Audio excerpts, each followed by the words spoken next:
What's going on, people? We are Tottenham TV. Tottenham 0, Chelsea 1. An absolutely shambolic display at the Tottenham Hotspur Stadium. Just trying, man. Just trying. This is really hard to do. But look, it was it was pathetic. It was embarrassing. All the negative words that you want to throw in there, that's what the performance was yesterday. Not many players, not many people come through that with much credit. Maybe Vicario, Romero when he came on. Fans? Yeah, well, you talk to me about the fans, because like here on the watch along, I was listening in.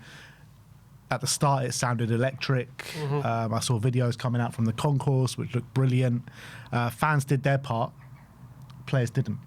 Yeah, and I think, there's all these initiatives before the game to try and build a really strong atmosphere. Big London derby. We know that the fans need to be the 12th man in these kind of games. And I think there was a really, obviously, concerted effort before the game to try and build that, try and make the place a bit of a cauldron. And I think at the start, it was really good. And the atmosphere was really loud. The Tottenham fans were doing their bit. And you could see all these efforts that have been put into place. They were kind of working. But it's hard to keep it up for the whole game when not only are we not playing well, we're not even having a shot. We're not getting anywhere near their box. We're struggling to get in their half for a lot of that game. Yeah. So, yes, I think the fans definitely did quieten down during the game.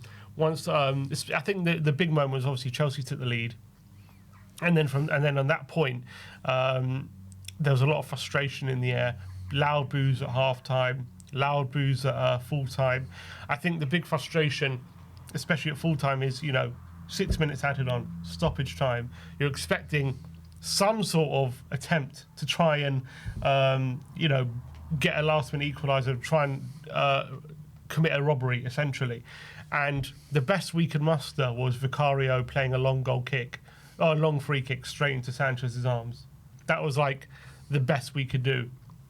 And that, I think at full time, it definitely hit boiling point, I have to say. And very loud boos at full time when the players were coming round. A bit of a mix, some cheered, some clapping, some were voicing their frustration at the manager, and some of the players as well. And on this channel and me personally, we don't, especially when a manager like Frank is so early on in his tenure, you don't like to see that. You don't advocate for booing in that kind of circumstance, I would say. But I have to say that performance, it was hard to disagree with the boos. Yeah. Not to say that the players weren't trying, but it was, I would say, it seemed to be a hesitancy to go forward. It seems like they were scared to go forward. There were chances to swing the ball in the box, and every time there was no, we're going to wait. And then ends up back of Vicario every time. Where a few times we win the ball in their half. Okay, let's go on the attack. Let's, get a shot or get a set piece. And a few seconds later, the ball's back of Vicario. Always playing it backwards. It was a very, very frustrating watch. And it was cowardly and pathetic, I think, is the best way to put it, really. And when you're playing like that, right, okay, it's one thing if you're playing like that and, offer some sort of threat on the counter. We didn't. Okay, be defensively solid. We weren't. Okay, offer something from set pieces. We didn't. There was nothing positive about that performance whatsoever. Yeah. When you're saying the boos and the toxicity, was that mainly targeted at the players, or was it targeted at the manager? Was it a bit of both, or do you not really know? There's obviously no chance of Frank out, so but I think a bit of both. I think we know as fans that these, as much as we can all have complaints about the players, don't get me wrong, and we can all say this one's not good enough, that one's not good enough, and everything like that. We all know, everyone in that stadium knows that the team that was out there is good enough to have more than one shot on target, and that was barely even a chance that we had. Yeah. So we all know, regardless of who's good enough and who's not, we're definitely better than literally not even getting near to their penalty box. We know that when we're better than just pretty much defending for most of the game, and not even being defensively solid, and not even having, for a large part of that game, it looks like we didn't even have an appetite to go forward. We didn't have an interest to go forward. And that is, to a lot of Tottenham fans, unacceptable. I think you can see the big difference. I mean, Culture went back to 2 years ago. We lost 4-1 at home to Chelsea. Bigger loss, bigger defeat with 9 men. And and it's similar. I mean, it's actually very similar parallel. 10 games into a new regime. In both circumstances, both managers are doing quite well in the league. You know, quite high up. I think we were top of the time under Ange, but we were third going into this game. And we lose both games. Yet 2 years ago, we went off to a standing ovation, and all the fans were proud of what they saw, despite the heavy defeat. And yesterday, they went off to very loud boos and frustration. And I think if you compare the form of performances from that day to yesterday, they were night and day. To be honest, like we came out on fire that day. Scored a goal early. Maybe, and I think Spurs actually did themselves proud in terms of the performance yesterday. Was nothing short of disgraceful. It really was. And yeah, but my point is, it's not just the result. No, you need something to cling on to. You need something to go on. And we got 2 men sent off. You could see the clear effort levels from the players. You could see the identity of the team. You could see what we were trying to do. Like yesterday, you couldn't take away anything from that game in a positive light and grab it and say, you know what, we can go again next game. I know obviously what happened after that Chelsea game happened and we kind of fell apart a little bit, but that's a different case. In that game specifically, you can grab onto something and you say, we know what we're trying to do here. You can see a clear space to move forward in. Yesterday, there was none of that. Literally nothing positive at all to take away from that game. And as much as I've said many a time over the course of the season so far that we need more quality in the forward line, these players aren't good enough, that's still the case. However, the manager, for me, takes all the blame yesterday. And I'm one of Frank's biggest, fans and biggest defenders and whatever you want to call it. He takes all the blame for me, for the tactical setup, for the way we conducted ourselves, for the insipid display. I don't think he got anything right yesterday. Literally everything was completely wrong. He said in the press conference before the game that you're going to see a Tottenham team that go at Chelsea from the first minute. Where was that yesterday? We didn't go at Chelsea once throughout the whole game. And, we got Bergvall gets concussion in the first few minutes and Javi has to come on, blah, blah, blah. And that did take the sting out of, the first few minutes of the game. But it's no excuse. We did not... It didn't look like we had any intention to put Chelsea under pressure and go at them. All it was, particularly the first half, we tried to go long, try and hit Muani, and try and make him make a miracle at any time, the ball was falling close to him. And he can't do it all by himself. It was either that or try and get the ball to Kudus and get him to make a miracle. So we were just relying on miracles yesterday. That's all it was. Yeah, but this is what I was saying. After the Everton game, when people are pointing these things out and they're saying... And you were complaining that I was pointing things out. Oh, you don't have to call it out, you were saying. After Everton, I know we won the game 3-0. We scored from 2 set pieces. But these are the things we were saying. This is what we say. I'm not even saying now what we saw yesterday is necessarily not going to improve. I'm sure Frank's going to work on it. But I'm saying we point these things out because we can see that's what's happening. We're very much struggling to create. We're struggling to do anything on the pitch. We were heavily relying on set pieces and Mohamed Kudus, and that's something that's massively got to change. And I think yesterday got to a bit of a boiling point. And I know our away form is very good, and that's fine. But look, that was actually my first time this season in the ground. So it's my first time experiencing the match-going fans and the atmosphere at home this season. And I was actually really surprised how negative. I mean, obviously it started quite positively, and everyone was trying to garner a good atmosphere, but I was shocked by how loud the negative reaction was to the performance. I understand the performance was horrendous. It was. But given that we are not doing badly in the league, and we're still right now we're fourth, and Frank's so early on in his tenure, I didn't expect such a massive reaction, but there was a big reaction yesterday because I think fans. I mean, I think it's more to do with as much as that yesterday was bad. The signs of yesterday have been happening all season of how we've been playing. I think the negative reaction is born out of the game that it is, as well as a lot of Spurs fans. I think the majority of the Spurs fan base were going into this with a really positive attitude. A lot of people were predicting wins. A lot of Spurs fans were going into this game very confident, I think you predicted a draw in the Prem, but then in the preview you were saying Spurs were going to win. I said Spurs were going to win in both, and that wasn't just us. Like, a lot of Spurs fans were predicting wins yesterday, and on top of that, it's a game against Chelsea. It's a London derby. There are a couple of games in a season where, you know, the levels of aggression, the levels just needs to be at a certain level. Obviously, you want it in every game, but against Chelsea and against Arsenal, it's unforgivable when these performances happen. It really is. And obviously that game was yesterday, Chelsea at home. And when you put in a performance like that, as well as Chelsea, you know, yeah, they're a good side, but they've just lost to Sunderland at home. And yeah, Sunderland are having a good start to the season. And Spurs should be smelling blood in that sense. They're coming into our patch.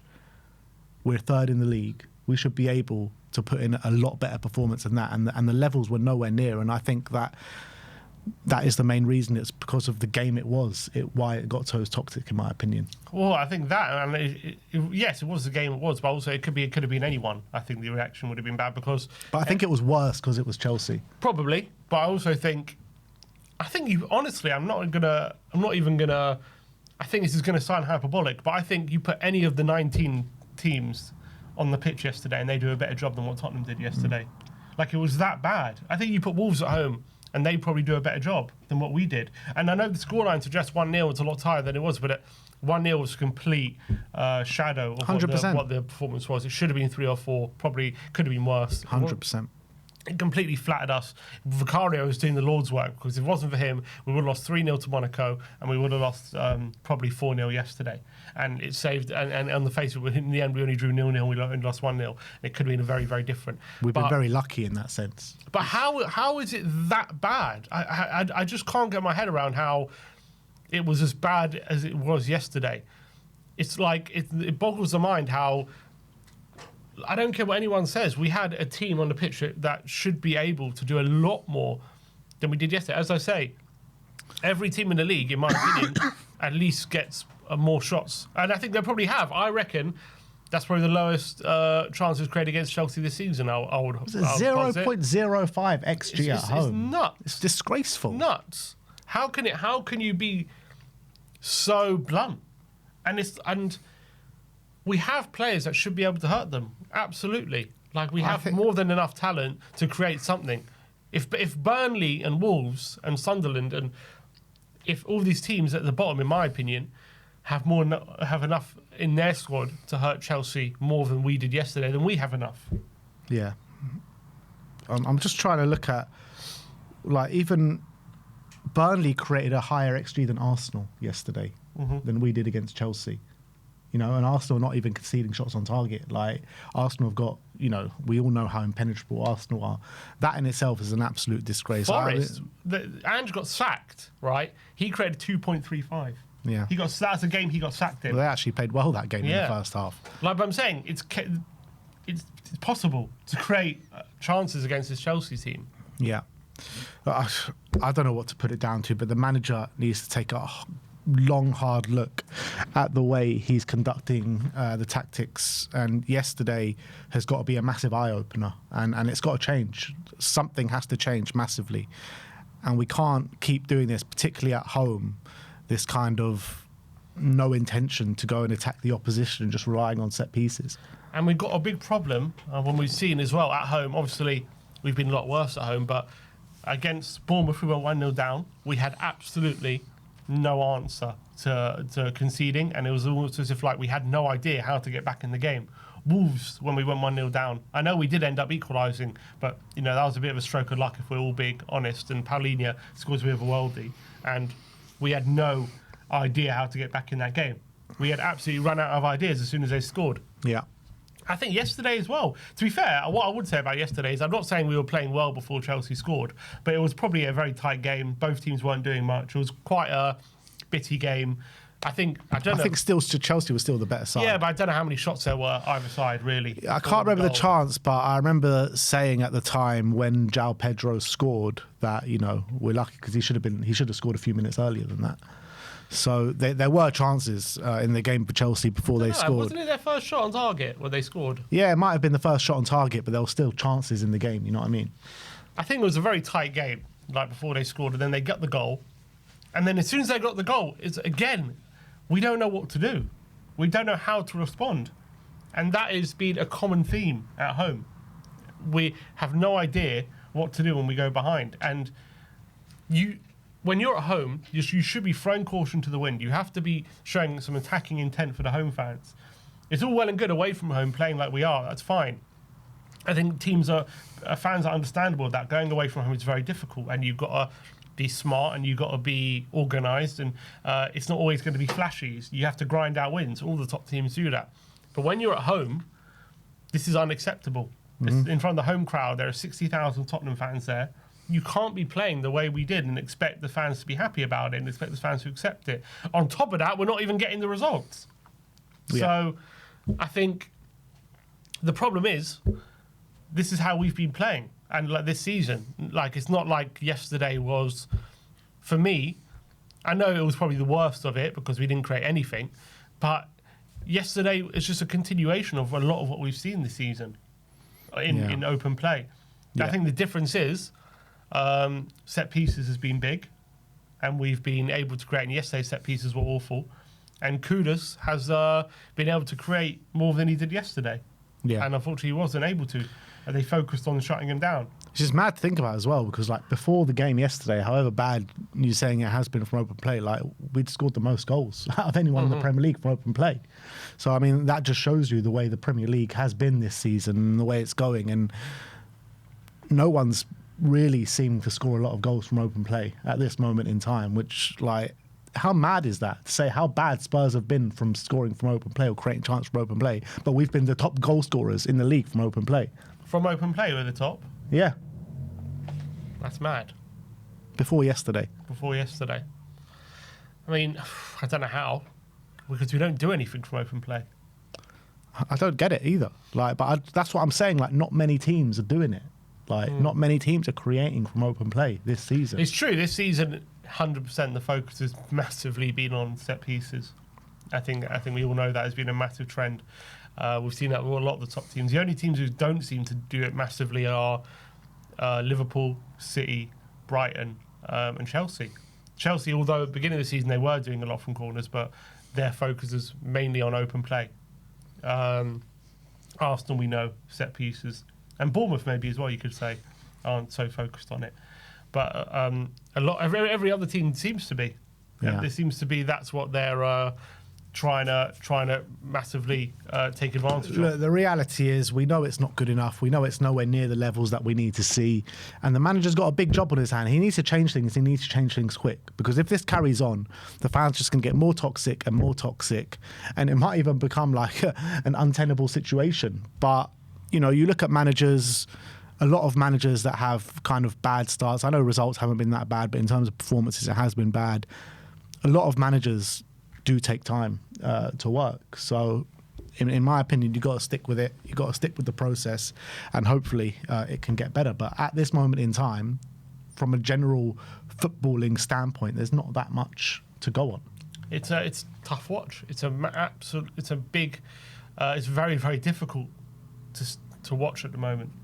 It's just I don't know if many fans are frank out or not, but I think that conversation is pretty stupid at this moment in time. Yeah. Like, what are you supposed to do if you sack a manager? What direction do you go in next after that? So we've made the decision to hire Frank, which I think is a good decision. I'm backing him all the way. I believe that he can turn it around and can become a good manager, successful manager at Tottenham Hotspur, but he needs to do a lot more. And I agree. I think he can be a good manager and a successful manager. But my big worry and concern is what I talked about after the Everton game. I'm not saying he can't play attacking football. The attacking football is definitely not going to come. But I can't say for certain that it isn't on the current evidence. You know, his first interview as Tottenham manager, that's what he said he wanted to do. He said he wanted to play attacking football. Yeah, but so did Conte. Yeah, it's true. He also said it. And I think Mourinho even said it. They sell us. I'm not saying he was lying. But I'm just saying they sell us what we want to hear at the beginning. But it's about actions speak louder than words. That's the reality. Yeah. And at the end of the day, I know his Brentford team scored goals, but they weren't an attacking side. They scored goals. They're a counter-attacking side. And most games they played, most teams feel like they could beat them, even teams in the bottom half.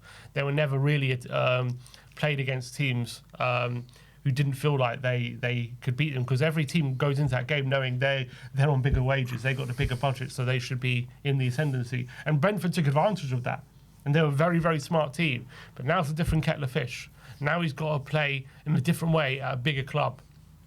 And look, we are fourth, so I can't sit here and say it's not working. And I do think he's a clever manager, he's an effective manager. But when it comes to playing the football that we as fans want to see, I don't know if that's ever going to come. I can't sit here and say it will. And it might not matter, because we might continue to get results, good enough results, that keeps the fans happy, and that's fine. But I'm just saying, when it comes to the football, and we're expecting it to, we're all expecting and hoping that we start becoming more free-flowing and free-attacking, and I hope that is the case, and I'm sure Frank is going to work on that. But I don't know if I'm sitting here saying it's not guaranteed to happen. It has to come, because he can't look at these home games, the way that we're managing ourselves in home games, and think that if he carries on doing the same things and playing the same way, that results are going to come. And the performances that fans want to see at home, like you mentioned before, like seeing it away from home is fine. Like, I don't mind seeing it away from home. You need to have a bit of grit when you go away from home and handle yourselves in a different way. But when you're at home, as a Tottenham manager, you got to play like you're the favourites, and you got to take the game to the opposition. You got to work tooth and nail to break the opposition down, and we're not doing that. We're not doing that. And to rely on set pieces and moments in games at home against lesser opposition as well, not just Chelsea. You know, I don't want to call Bournemouth lesser opposition, but in the historical thing says they're lesser opposition. Wolves as well.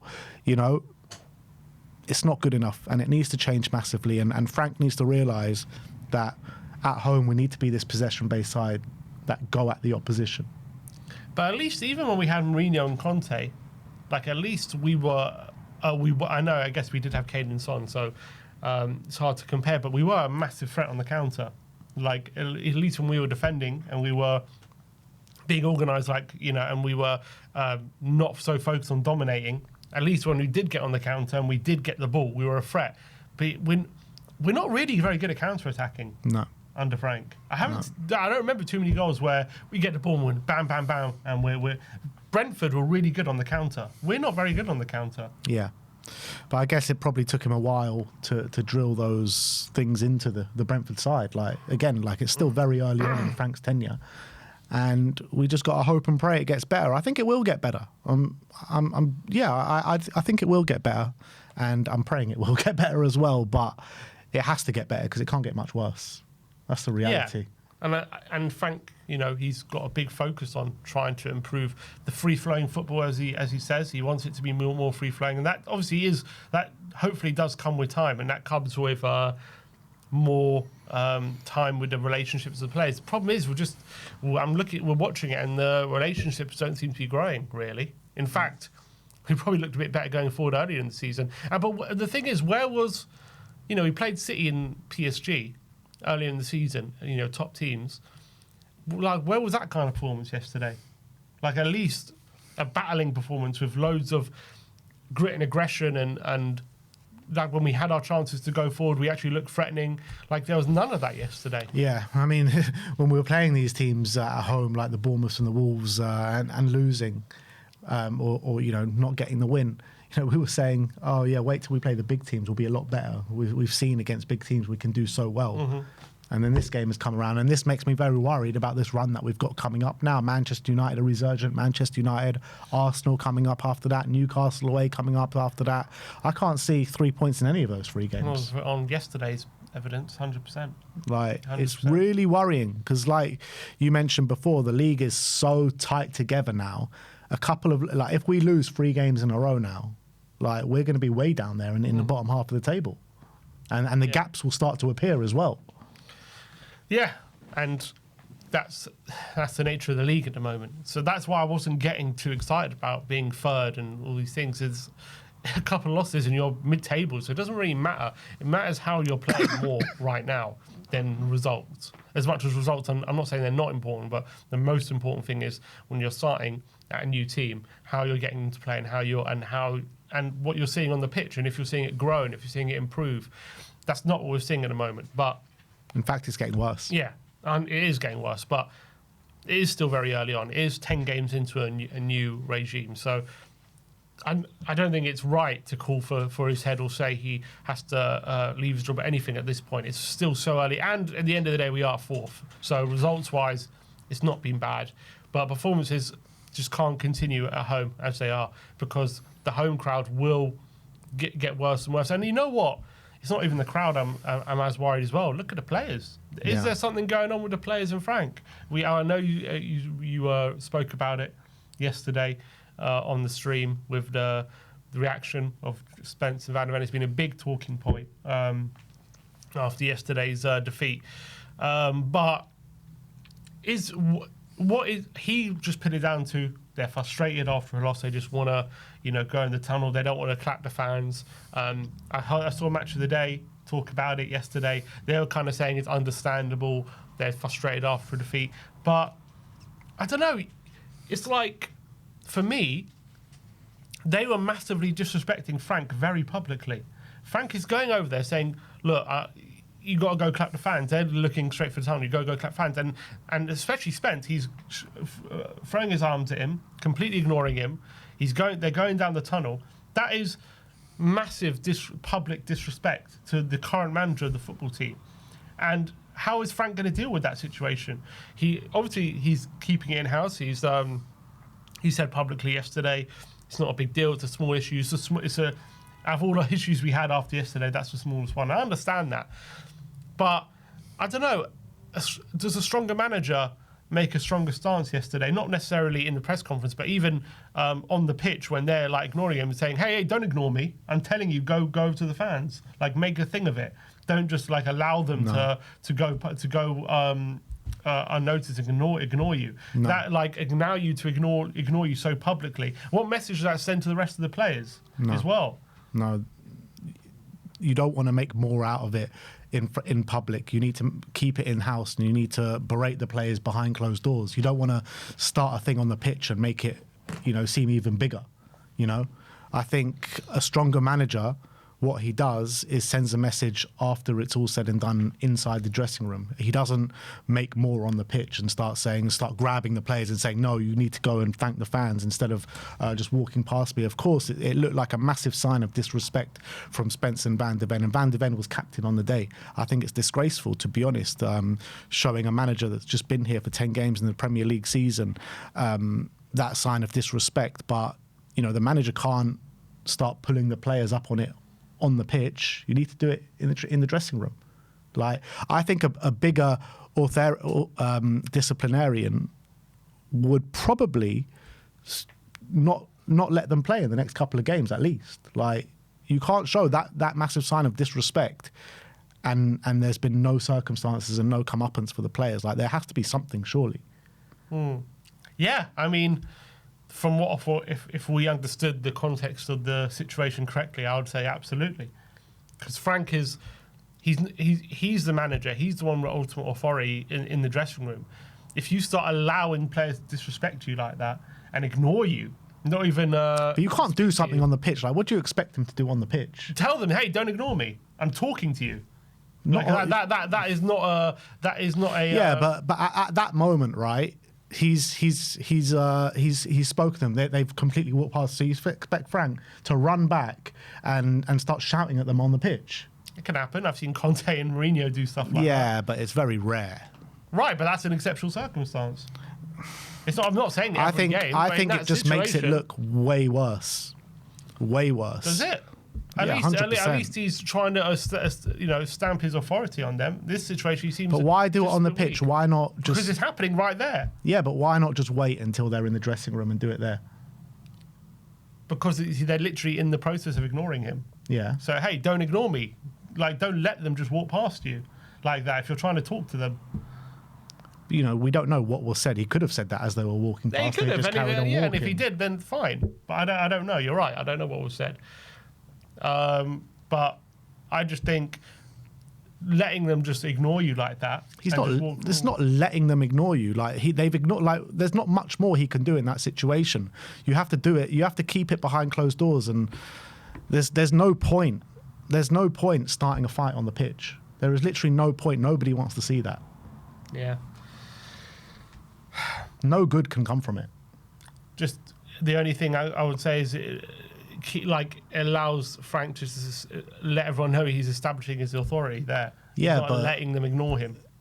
It doesn't matter what the fans know and what the fans see on the pitch. It matters what happens behind closed doors, and if he actually is kind of being authoritarian or whatever the word is, he has to let them know. But I don't think it's right to let them know on the pitch. Okay, that's fair. But that's one thing I was concerned about with Frank, is the question I've had a bit is he too nice?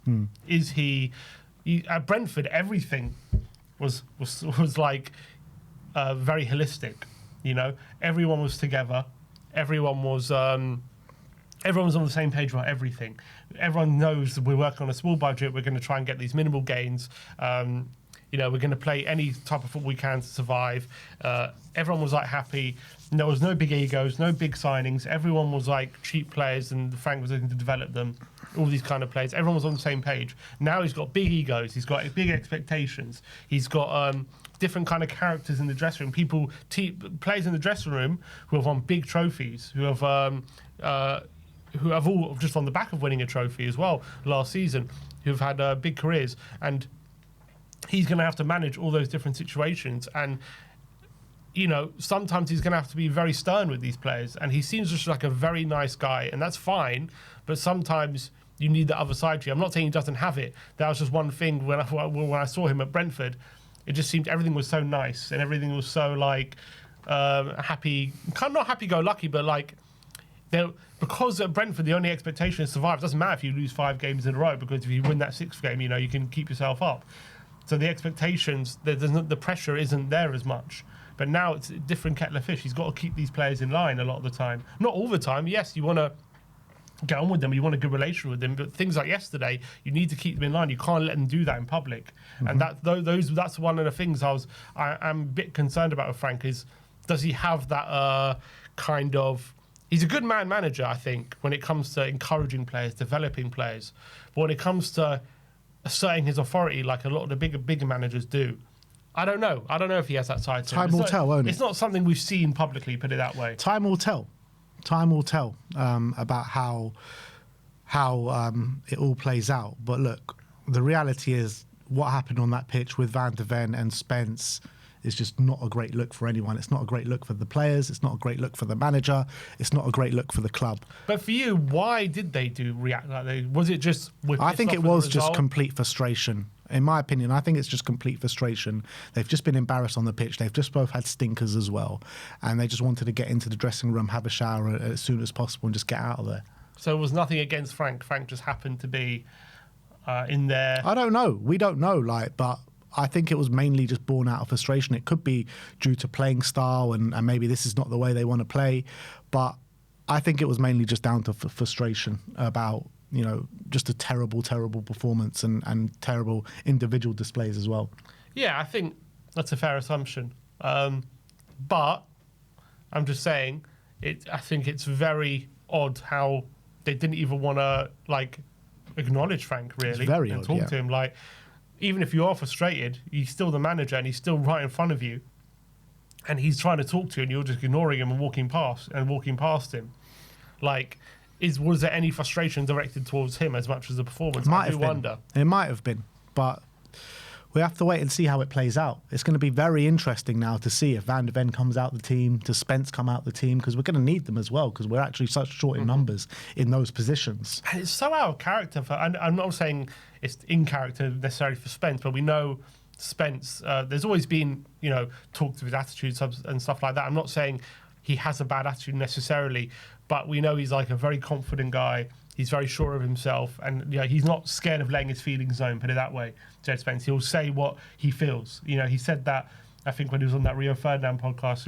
That's just his character, right? He'll how he feels in a moment. He'll say how and it you is. saw his frustrations boiling over in the game as well. Yeah. You saw how he was getting in, was it Cucurella's face? Yeah, that and was stuff funny. like that. But Van de Ven, very out of character, that kind of thing. Not seen that side to him, Van de Ven, since he's come into the Spurs. And he had the captain's armband on. He's that always day. been very cool, calm, collected. Always like keeps a very level-headed thing about things. He's always had quite a strong mentality. I've never really seen him get frustrated, at a manager or anything like that. So for him to, especially as you say, he's captain on the day, for him to respond like that after a game seemed just very out of character. Just didn't seem like something he would do. Yeah. And it's hard to put your finger on what's actually happening. I don't know if we're ever going to know, but it's going to be very interesting to see what the kind of discourse after what he picks, the teams he picks now. Because I think there has to be some sort of repercussions for the actions. I think there has to be. You can't, I don't think Frank can let them get away with it. Like, you can't. It's a massive sign of disrespect on the pitch. No matter, and I think it's worse when you're club captain as well. But also, I believe, correct me if I'm wrong, against Newcastle in midweek. Yeah. Some players as well tried to go in without showing non-truth fans. It's becoming a bit of a trend in the last couple of games. Players frustrated with the performance are going straight down the tunnel and not showing any appreciation to the fans, especially on Wednesday, fans who travelled all that way for a nighttime game on a midweek and probably had to stay in Newcastle. So did the rest of the players walk around the pitch apart from them two and clap the fans? I wasn't counting, but the players did, yeah. Yeah, the players did. I think, like, the players, particularly if you're club captain on the day, need to have a bit more balls than that and go around and front up the fans and actually, put your hands up, apologise, go and clap them for the unbelievable support that they give week in, week out. I think it's a bit of a dick move and a bit of a cowardly move to go straight into the tunnel and to ignore the manager like that, to be honest. So if I'm ever going to take sides on this situation, I'm going to take sides with the manager. Oh, Frank's doing the right thing. Frank's doing the right thing for calling them out, but it's just worrying that he might lack that authority. That's what I'm worried about. But we'll see how things play out in that aspect. But 100%, Frank is doing the right thing. Hey guys, go clap the fans. What are you doing? They put in a shift today. You got to acknowledge that, and they're just ignoring him, and they're just going down the tunnel. So Spence and Van de Ven are behaving pathetically. But absolutely. The only concern I would have just on that is it's just about what that says about Frank's authority on the players. That's the concern I have. But I completely agree with you. I'm 100% with Frank on trying to on not letting those players walk down the tunnel, walk past him, and try and get him to clap the fans. Yeah. I think they're being pathetic. Yeah. So it'd be interesting to know what you guys think on that situation in the comment section below. But is this like 2 years ago where the Chelsea game, it all came crashing down in the Chelsea game? It's always the bloody Chelsea game. Is it happening again? History repeating It's itself. always the Chelsea game, 10th game of the season. bloody Chelsea, man. I hate them so much. Hate them. But yeah, look, it was all Spurs, the master of their own downfalls yesterday. What more could you say on it? What more could you say? Just absolutely pathetic from everyone involved. The players need to take a long, hard look at themselves. Frank needs to take a long, hard look at themselves. And we just have to see a much better... Like, we got Copenhagen on Tuesday night. We need to see something, and we need to see a big reaction in that game. The problem is, even like we played Wolves at home, we didn't even win that game, you know what I mean? So I know. But things have to have, like, we've seen a few... Like, if you see one bad performance, it's, you're right, you can put it down to a bad day. When it starts happening regularly, particularly at home, then something major has to change within the tactical setup and the way everyone's handling themselves on the pitch. So I need to see that big reaction on Tuesday night. Absolutely. And we've got 2 home games coming up. Yeah. Copenhagen and Manchester United. We're talking about home games like they're away games. I know, it's mad. It's just mad. And I don't... First of all, in that performance yesterday, I don't remember the last time I've seen a performance as bad as that. Was it Newcastle away when we were 5-0 down after a few minutes? Literally, that's how bad it was, in my opinion. Like, we just were lucky on the day that João Pedro didn't have his shooting boots on. We were just very lucky that he put in a bit of a stinker in front of goal and Vicario was on top form. Like, I don't remember seeing a performance as bad as that for a long time. It seems to be a one-man team with just Vicario recently. Yeah. But there's that, and yeah, let's just hope and pray, man. Let's just hope and pray, because that's all we can do right now. But that is the match review. We got a couple of super chats to get through.